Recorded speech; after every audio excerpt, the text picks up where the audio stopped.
జగన్ని మొత్తం అష్టదిగ్బంధనం చేసేసి ఏదో రకంగా ఏదో కేసులో ఇరికించేసి ఆయన పేరు వినపడకుండా, ఎందుకంటే జగన్ అనేవాడు బయట లేకపోతే ఏ జైల్లోనే పెట్టించేస్తే మిగిలిన వాళ్ళు కూడా దాదాపుగా సైలెంట్ అయిపోతారు.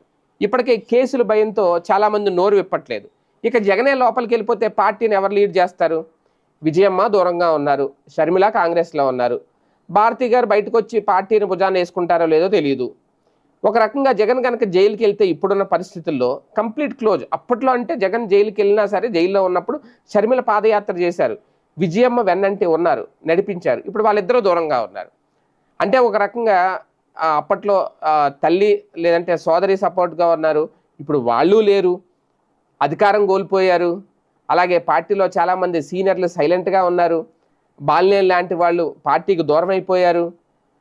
అలాగే జగన్ మీద లిక్కర్ స్కామ్ లాంటి కేసుల్లో ఆయన ఇరికించే ప్రయత్నం చేస్తున్నారు.